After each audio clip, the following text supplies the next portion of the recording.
terms of, I've seen lots of videos as well as myself, like trying to rig cars just to record exhausts and things like that.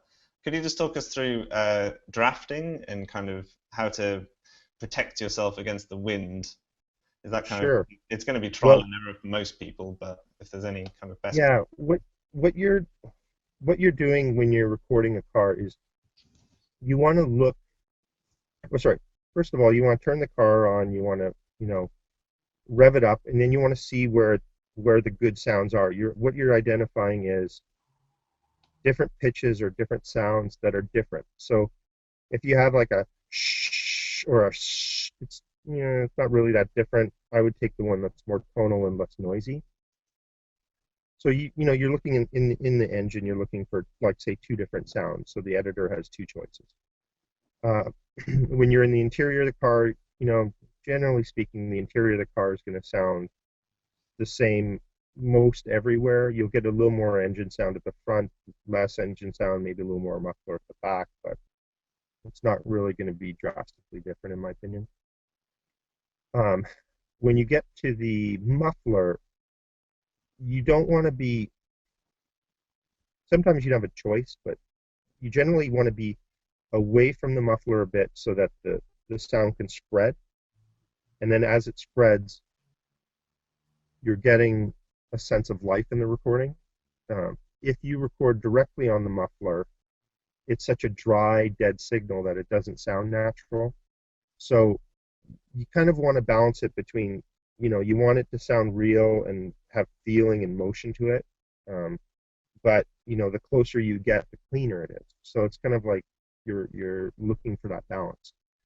Um, the drafting is a factor uh, because if you get into the wind, then your mic's going to get clobbered by the wind, and your muffler is going to be kind of useless.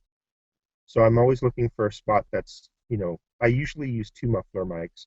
One I'll hedge on the side of being closer so that the sound editor has that choice, and then I'll go a little bit further away, like say maybe 12 inches further away from the muffler so that the sound can spread. If I can get the sound um, in back of the car using like a fishing rod or a pole of some kind that remains drafted, that's good as well. But you can you can get vibrations of the mic, rattling during movement. And then it makes drafting, the further you go back from the car, the more wind you're going to get. So your drafting area may only be maybe 2 to 3 feet. And then past that, you're starting to get the wind coming back in. Another spot where drafting is really critical is under the body of the car. And when you're under the body of the car, the thing that makes the undercarriage sound so good, the belly of the car, is that you're getting the reflections of the road. So they're always coming up. So as you listen to your onboard belly recordings, if you go from, say, sand, concrete, you're going to notice the concrete's a lot brighter. And that's because the reflections of the engine are hitting the concrete and bouncing back up at your mic.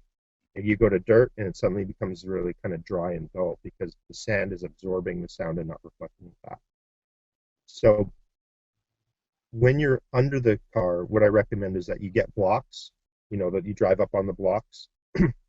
You put cement, like some concrete blocks under the tires as a backup, because if those blocks break or fall and you're under there, you're going to get crushed and you don't want anyone to get hurt. So make sure you have, a backup under the wheels so that you're not going to get hurt if the blocks slip or break or something like that. But what you're looking for is any sort of pocket where the wind is going to come and go past. You're looking for the mic. You want to put the mic up in a little hole so that wind is going under it, but not hitting it. And you could do that behind, like, say, the frame. The frame could be like this. You put the mic here, and then the wind hits here, but the wind doesn't hit here. And so you're looking for spots like that. And what I try to do in the undercarriage is you have the engine in the middle of the car, you have your tires on the side, and you're looking for a spot that's kind of like closer to the engine and further away from the tires, so that you focus on the engine sound. It's the same when you do the undercarriage for a muffler.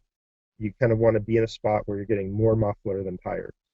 Now, if your client asks for tires, then you focus on a mic in the wheel wells or near the wheel wells so that you get mainly tire sounds only. So hopefully that helps.